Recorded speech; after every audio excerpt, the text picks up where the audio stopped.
All right, New Life. I'm excited to be back in the book of Exodus with you. Hope you enjoyed your Sunday off last Sunday. I know it was good for us to slow down, be together as a family, enjoy time together. Hope it was good for you as well. We're going to be in Exodus chapter 3 here in a moment. A couple of weeks ago, we started in Exodus chapter 3, and Moses had this encounter with God.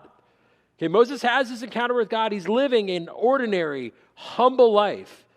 And you would think, hey, a burning bush and the angel of the Lord, that meeting in and of itself would give Moses everything he needed to do what he needed to do. Put yourself in his shoes. You would think, in a moment like that, hey, God is speaking to me pretty clearly. I'm hearing what he has to say. I know exactly what I'm supposed to do. But doubt creeps in, okay? Doubt creeps in a real way. And at the end of our passage last week, he asked this question, who am I? It was a question of doubt. It was an assumption that he lacked what was necessary to do what God was calling him to do. And as we jump back in, I'm going to suggest, I think all of us have felt this way at some point. That we have not had the necessary tools, the necessary resources to do the things that we need to do. Think of it this way. For some of you, when you became a first-time parent, there is the moment of holding that little baby at the hospital, right? There's a moment of like overwhelming joy that rushes. Then you get home and you realize, I don't know what I'm doing. The baby doesn't sleep, wants to eat at all hours of the night. I get told that I'm a heavy sleeper and I sleep through it sometimes, right? So there's tension there, right? You don't know what you're doing. Maybe you've started a new job, a new career, and like the honeymoon phase is over, right? Like the first 6 months you've gotten through it, and you're like, man, I don't know what I'm doing. I don't know how to lead forward. See, I can remember a moment, this was a while ago. I was meeting with a couple about officiating their wedding. Young couple in their early 20s, bright eyes, future in front of them, everything's going to be awesome, this is going to be great. And I met with them, somebody's laughing already. I met with them, and we're just talking about marriage and what their wedding might look like. There was an older couple in our church, experienced premarital counselors that were going to meet with them. And so they met for 5 or 6 sessions. I was going to meet with them at the end of it to kind of wrap up, see how their ceremony would go. We sat down, first words out of their mouths, Chris, we didn't know what we didn't know. We thought we were going to sit with this couple, we were going to read this book, it was going to be all smiles, a few high fives, we were going to move on to the wedding. And we're like, it was hard. They brought up things we didn't know they were going to bring up. There were times we thought we were on the same page of something, and after premarital on the car ride back, we got in an argument. There were times that it forced us to have really difficult conversations. And I tried to encourage them, guys, this is a good thing. This is a good thing that you're talking about these things now. But they said the phrase one more time, we didn't know what we didn't know. And a little bit of doubt crept in. Hey, is this going to work? Are we going to make it? Are we making the right decision? Do we have what we need to move forward? See, I loved the honesty of that statement. We didn't know what we didn't know. We're not sure. We don't know that we have what we need. You might be feeling that way today, but here's the good news. God not only calls, but he gives you what you need to fulfill the calling he's placed on your life. See, there's a God who calls, and we see throughout the scriptures, there's God who calls ordinary people to do extraordinary things for his kingdom, but he gives them everything that they might need to do the task he's entrusted them to do. This morning, your big idea, we're going to talk about the God who equips. Okay, the God who equips. See, in this passage we're looking at this morning, Moses is going to have 4 objections to God's call. 4 objections to what God is asking him to do. As if a burning bush and an angel of the Lord are not enough, there are more objections Moses has to this calling.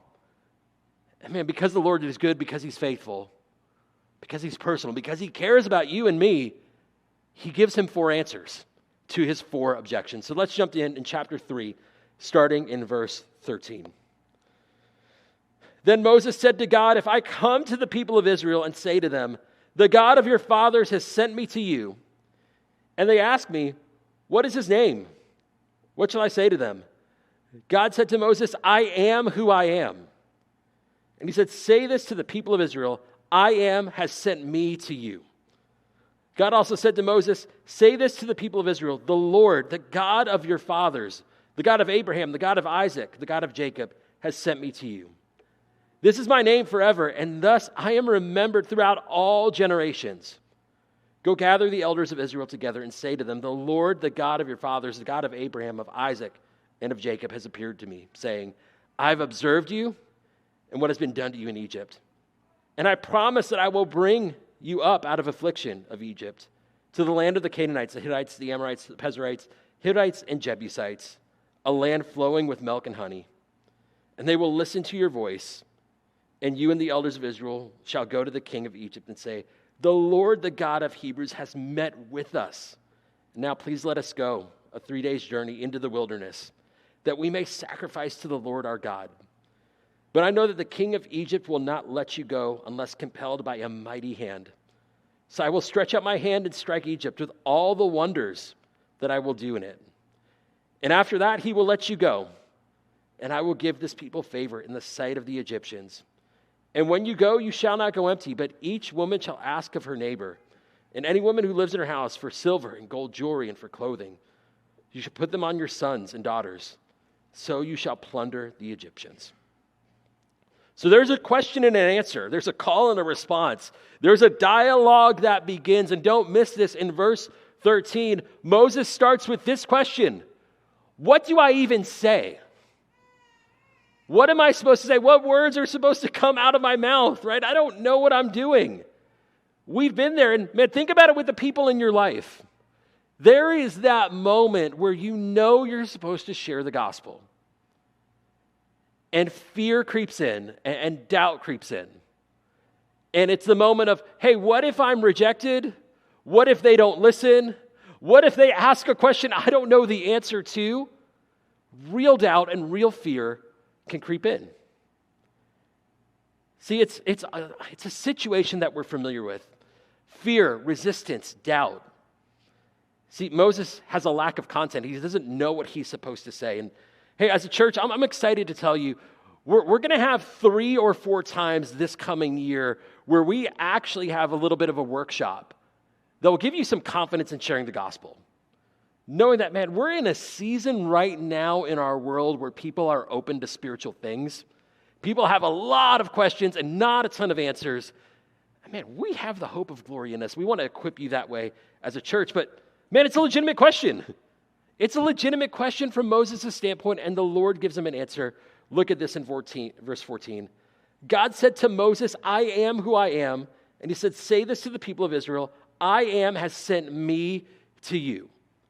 Okay, I am in the Hebrew, literally translated, I cause to be. I cause to be. This name should be understood as referring to Yahweh being the creator and sustainer of all that exists throughout human history. See, here appears God's re-revelation of his actual proper name. Yahweh was already known by earlier generations. You see it in Genesis 4. Noah mentions it in Genesis 9. Abraham calls him this in Genesis 12. In Genesis 26, we see it. In Genesis 28, it's throughout the book. However, we do not see it used by any of the children of Jacob until this instance. See, it's God being the sustainer of all creation. And this morning, I would tell you, you can go, you can be confident in what God has called you to do because of this point, because the great I am sustained you. The great I am sustained you. He is sustaining all of his creation, and he sustains you. He holds you in the palm of your hand. See, Paul wrote this about Jesus in Colossians 1:17. It says, and he is before all things, that he was preeminent, and in him all things creation hold together. And can I just say, isn't this good news? that your evangelistic efforts, that your ministry responsibilities, that your work, that your family, that everything you have to do on this earth is not all up to you. That's incredible. Because I'm going to be honest, sometimes I live like it is all up to me.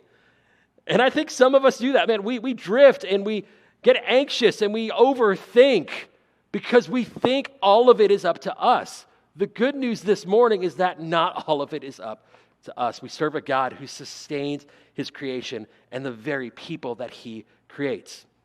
Think of it this way as you share the gospel.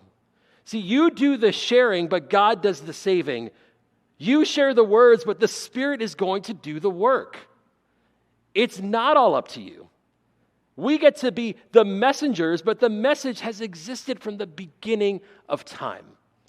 It's incredible. See, the Great Commission is not go when you're ready. It's just to go. It's not go when you're ready. It's just to go.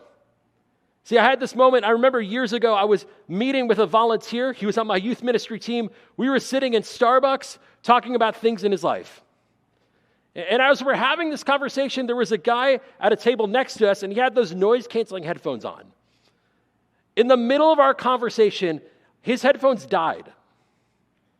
Right? And so we thought he wasn't listening to us. But in fact, he was listening to us, and here's how we know it. He said, "Hey, I've been listening to you." He didn't even try to hide it, right? He's like, "I've been listening to this entire conversation. I was listening to this band, my headphones died, and I heard you guys, and it sounded interesting. Do you guys believe in something?" It's my goodness, he was teeing us up to share the gospel. We spent an hour with this guy because his headphones died. And man, that seems like a random occurrence, but we don't believe in random as believers, right? That God's orchestrating all of this and that there was a divine appointment at that Starbucks in Post Road in Connecticut on that day at the time we were in. We weren't even supposed to go to that coffee shop. We were supposed to meet somewhere else. It was a last-minute decision. And here we were, because this guy was eavesdropping on our conversation, and thank God that he was, that we were able to share the gospel. Man, it's amazing. It's amazing when you'll just go, sometimes in spite of yourself. See, if you notice in the rest of this passage, verses 16 through 22 are basically a repeat of verses 7 through 12. God has to remind Moses, and as we're going to see in a moment, he has to remind him, and then remind him, and then remind him, and then remind him some more. And he reminds him of this. There's a reminder of the covenant. There's a promise of deliverance and a promise of the promised land. See, the great I Am sustains you, and he has the plan for your life and your ministry and your work and your family all mapped out. See, we live as if it's all up to us. Thank God that it's not. Thank God that he holds us, sustains us, and gives us what we need. So you would think after this interaction that Moses would say, "Okay, I'm good, let's go." But then there's another objection. Let's jump into chapter 4. Then Moses answered, "But behold, they will not believe me or listen to my voice, for they will say, 'The Lord did not appear to you.' The Lord said to him, 'What is that in your hand?' He said, 'A staff.' And he said, 'Throw it on the ground.' So he threw it on the ground, and it became a serpent, and Moses ran from it. But the Lord said to Moses, 'Put out your hand and catch it by the tail.' So he put out his hand and caught it, and it became a staff in his hand, that they might believe that the Lord, the God of their fathers, and the God of Abraham, the God of Isaac, the God of Jacob, has appeared to you." Again, the Lord said to him, "Put your hand inside your cloak." And he put his hand inside his cloak, and when he took it out, behold, his hand was leprous, like the snow. Then God said, "Put your hand back inside your cloak." So he put his hand back inside his cloak. When he took it out, behold, it was restored like the rest of his flesh. "If they will not believe you," God said, "or listen to the first sign, that they might believe the latter sign. They will not believe even these two signs or listen to your voice. You shall take some water from the Nile and pour it out on the dry ground. And the water that you shall take from the Nile will become blood on the dry ground." So let's pause here. So there's the first problem of what am I going to say Here's the second problem. You see it in verse 1. Hey, what if no one goes with me? What if I say it and they doubt? What if I say it and they say, the Lord did not appear to you? One author put it as like, this is a lack of converts. What if I put out this message and say, hey, we're going this way, and they just say, yeah, that sounds good, but no. We don't think you're the guy. We don't believe God sent you, so we're not going. See, the Lord is faithful, and he gives him three signs to give Moses some assurance that he's sent out to do this. First, there's the staff into the snake in verses 2 through 5. See, the snake would have been seen as a sign of royalty for the Egyptians. It would have gotten their attention. The next move was an even tougher one. Grab the snake by the tail. I'm terrified of snakes. I think I've seen one in my life. Like literally, I was at a coffee shop about a year or two ago, and there was like a little pond behind this coffee shop, and I'm meeting with this guy, and we're having this in-depth conversation, and he just asked me, are you paying attention? And I was honest. I told him, no, there's a snake coming out of there. Could we please move inside, or can we drive down the road? Can we go to our house? Can we just get out of here, right? To grab a snake by the tail, to say it's a risky move is an understatement. It was a complete act of faith, trusting the one who was instructing him to grab it by the tail. That's what the Lord is up to. See, the staff is a sign of God's power, and we're going to see it throughout the book of Exodus.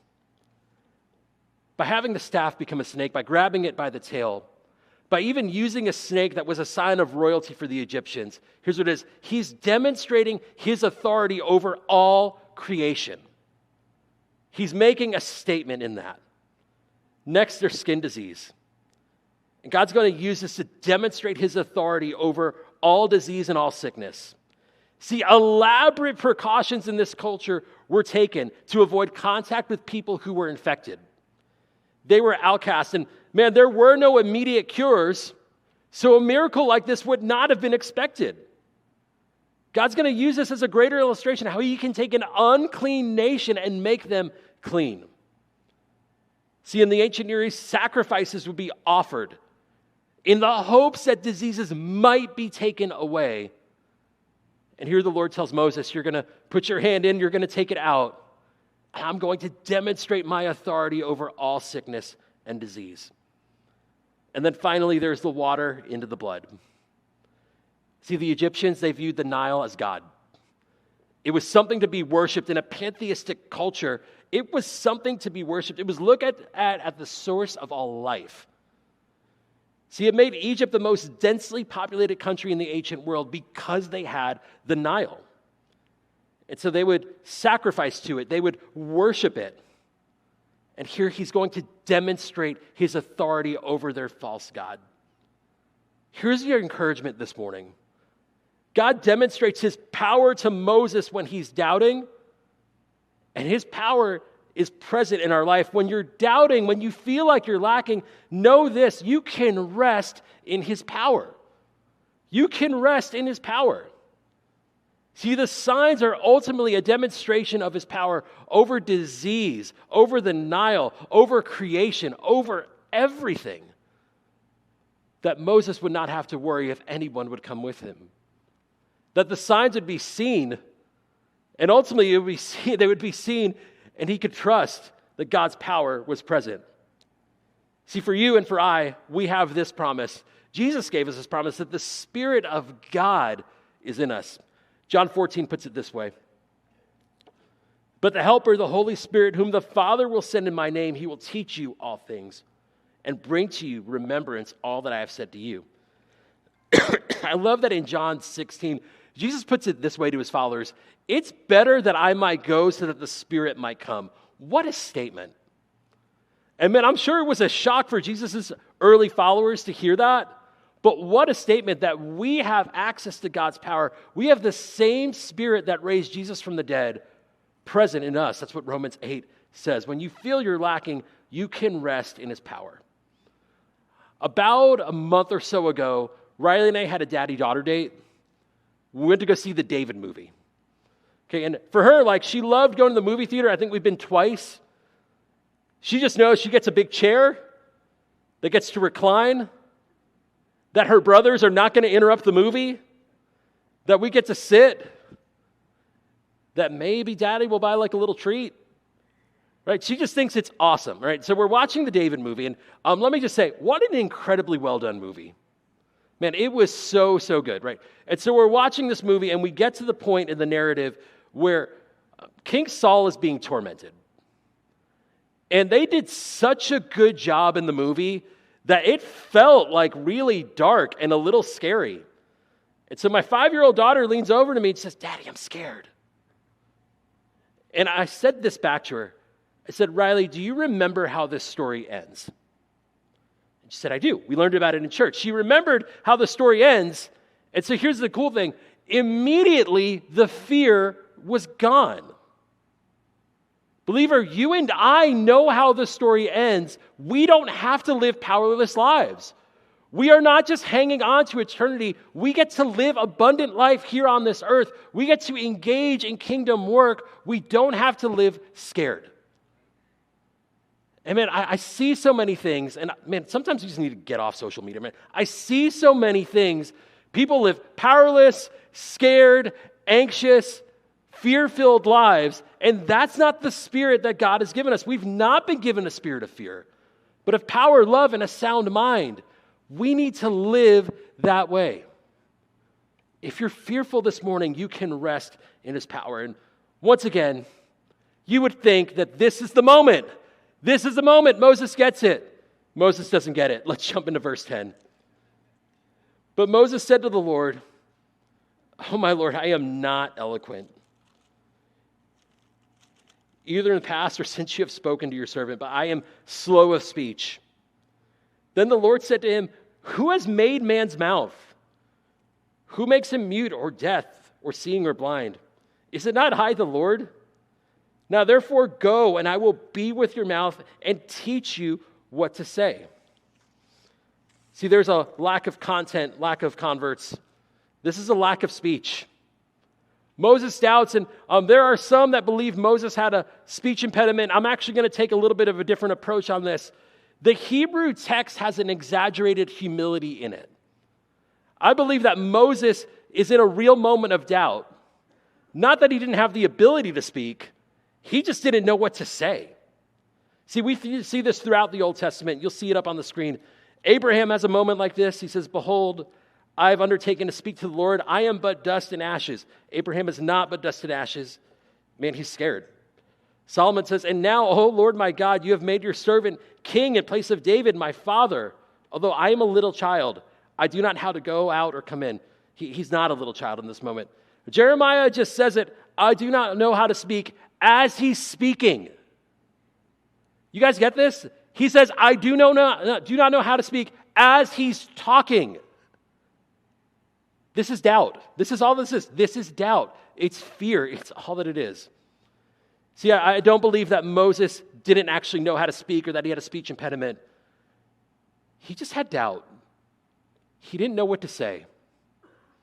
We've been here, you've been here, I've been here. He didn't know what to say, and the Lord responds. He says two things.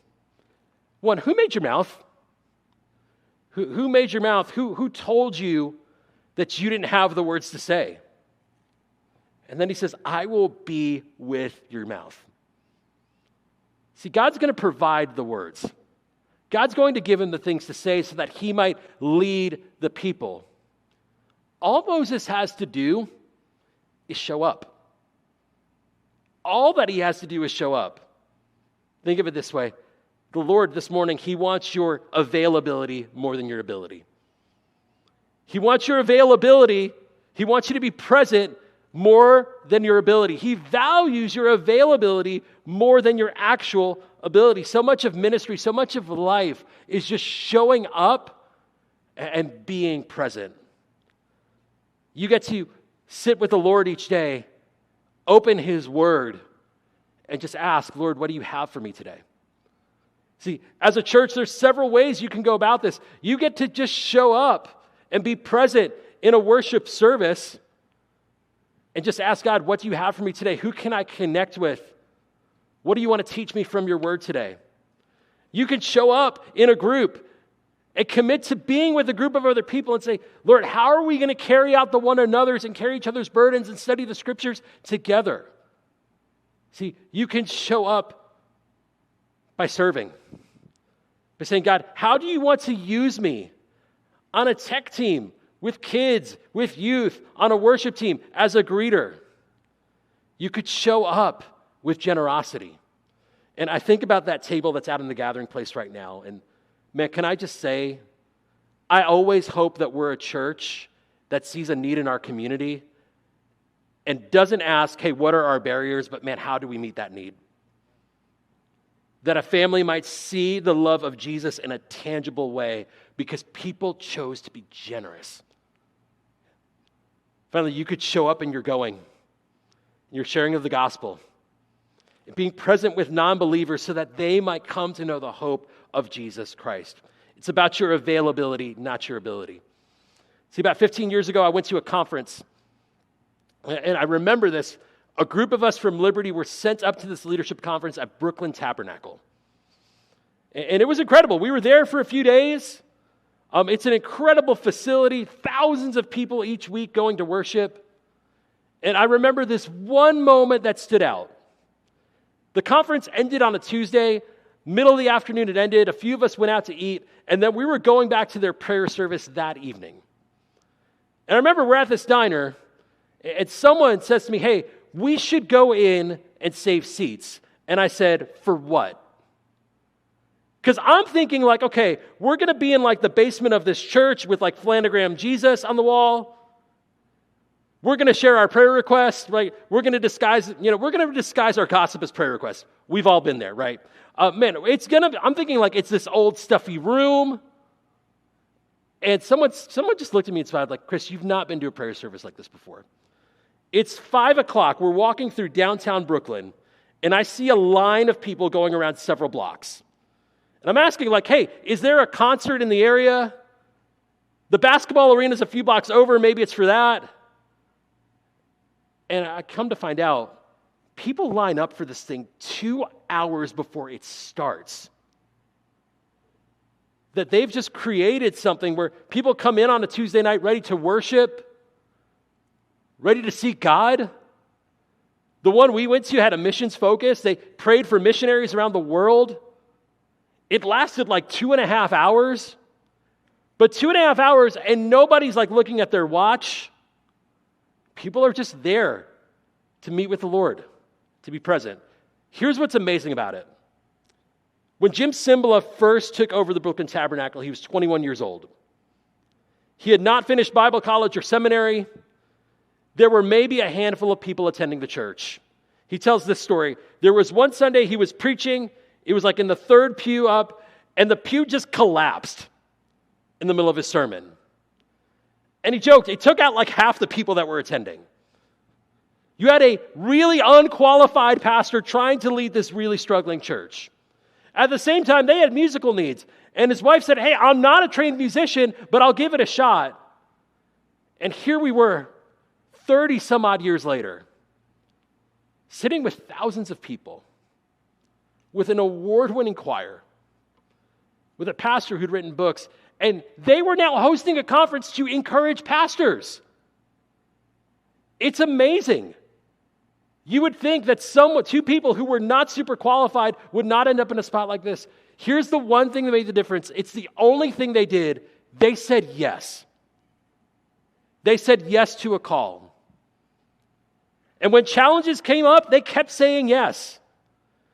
And when finances at the churches weren't looking good, they still said yes. When they lacked volunteers, they still said yes. When it didn't seem like they'd be effective, they still said yes. And God met them where they were. See, it's your availability, not just your ability. There's this prayer in Mark 9:24, and oh, man, I love this prayer, and I need it so often. The prayer of a father who just says, Lord, I believe, help my unbelief. And maybe that's where you're at this morning. You believe the big things that God promises us in His Word, but are struggling to just live them out. Lord, I believe, help me in my unbelief. See, you say yes, He values your availability over your ability, and He meets you where you are. And again, I'll say it one more time. You would think that this was enough for Moses, but it wasn't. So let's jump into verse 13. But he said, "Oh, my Lord, please send someone else." Then the anger of the Lord was kindled against Moses, and he said, "Is there not Aaron, your brother, the Levite? I know that he can speak it as well. Behold, he is coming out to meet you, and when he sees you, he will be glad in his heart. You shall speak to him and put the words in his mouth, and I will be with your mouth and with his mouth, and will teach you both what to do. He shall speak for you to the people, and he shall be your mouth, and you shall be as God to him. And take in your hand the staff with which you shall do the signs." So here's the last problem. It's really just a lack of commitment. It's a lack of desire. It's a lack to really want to go. I love how one author put it, "Here am I, send someone else." You felt that way before, right? I love that commercial that's on TV right now. I think it's an insurance commercial, the one with the backup. Like parents are trying to have a hard conversation with their kids. Hey, we can tag out like this guy will have the conversation. Hey, there's a tough conversation. Somebody's trying to break up with someone. I don't want to do this. This person can do it, right? We've all felt this way. Man, can we just outsource the hard in our lives to someone else? We've all been there. And I love this as a part of this narrative, that Moses just comes out and says it in verse 13.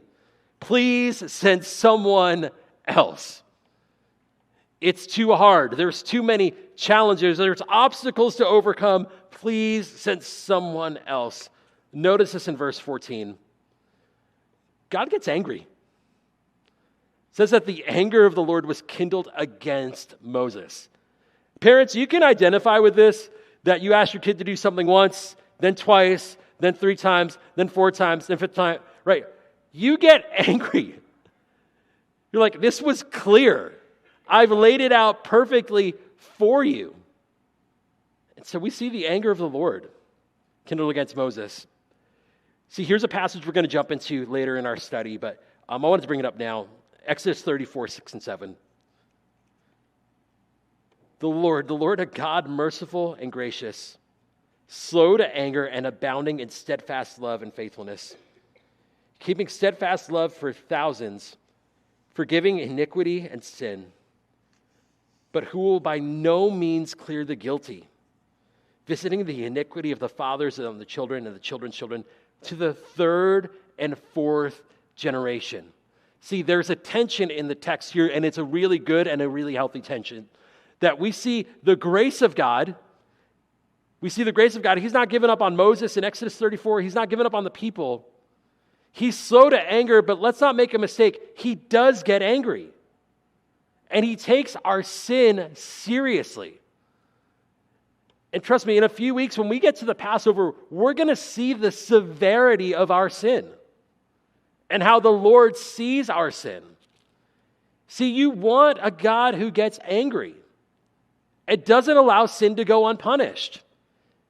I don't know about you, that gives me hope as I see some of the awful things that happen in our world, to know that we have a just, righteous God who sees that with anger and will deal with it. See, we see a God who gets angry. He's not quick to anger, he's slow to anger, but he does get angry and he takes our sin seriously. See, the anger happens after Moses repeatedly keeps God at arm's length. Repeatedly says no. I heard it said this way: delayed obedience is disobedience. We don't often tell God no, we often tell God not right now. Or I would say in the 21st century, we actually tell God, hey, I'm too busy. Can't fit into my schedule, right? And ultimately, we tell him no. See, there's a warning for us this morning. There are consequences to resisting God. See, Aaron is selected and he's helpful. We don't want to skip too far. He's helpful. But in Exodus chapter 32, he leads a rebellion. They worship the golden calf and he's kind of at the forefront of that. See, there are consequences when we resist God. But there's also grace on the other side. And here's what's amazing. Aaron is mostly a blessing. That's what he promises in verse 14. In verse 15, he's going to repeat what we saw earlier. He's going to be with his mouth. Moses would still speak to the people. He would still get the opportunity to lead. He still gets the staff at the end of the passage.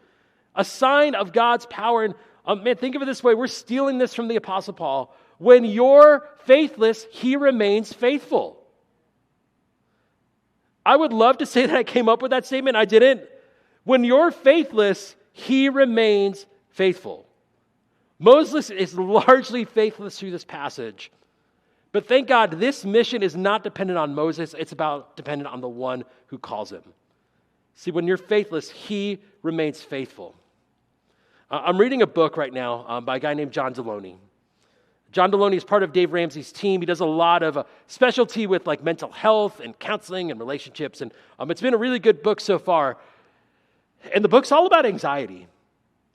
And I think what really shocked me as I started reading this book this week, I've watched this guy counsel people through really hard things, lead them out of really tough situations, help families, all of these kinds of things. And what's amazing, I looked at it and said, man, that guy has it all together. People call into this radio show with wild things. And immediately he has an answer. But then I read his book. And here was what was incredible. I'm thinking, man, this guy's the expert in anxiety. And he talks about, hey, for years, I lived an anxiety-crazed life. I lived life with no margin relationally, life with no margin financially. Man, my wife and I were at odds. I was doing all sorts of things to cope just to get me through the week. And isn't it amazing how God takes somebody in the middle of their struggle, delivers them out of it, and then has that be their ministry on the other side? It blew my mind. If you were to look at the first part of this guy's life, he's probably completely unqualified to write this book. But God takes the struggle, God takes the pain, and he gives it some purpose. See, if we were to read most of this passage, we say, man, Moses is not the guy that we want leading us. But here's what's important. We're not the one who called him. Isn't that incredible? Think of it this way. Man, Moses is a doubter that God uses. David's an adulterer that God uses. Paul's a murderer that God uses. Peter's a liar that God uses. What's our excuse? Man, what's our excuse? We can look at our worst moments. We can make all the excuses. We can say we're too busy. But the Lord's just going to keep knocking. He's going to keep pursuing. And he has work for you to do on this earth. See, Jesus Christ came to this earth. He went to a cross. He took on our sin. Man, through him we have eternal life. We have abundant life in this life and the next. When we confess with our mouths and believe in our hearts, he'll save us. But friend, he has work for you to do on this earth. Are you leaning into your calling? Are you letting him equip you? And will you let him lead you? Let's pray. Father, we are grateful this morning that you take ordinary people to do extraordinary things in your kingdom. God, we see it as you raise up missionaries and send them around the world. God, we see it as you take someone like Moses, who had a lot of reasons to not do what you were asking him to do. And God, we see it in our lives. God, that when we say yes to you, God, you meet us where we're at. You give us what we need to do what you've asked us to do. Father, this week, I pray that if we're living in a spirit of fear, would we be reminded, God, that we can have courage because of what you've done. God, we can reach out to the neighbor or coworker that you've been putting on our heart. We can step into the serving opportunity you've asked us to do.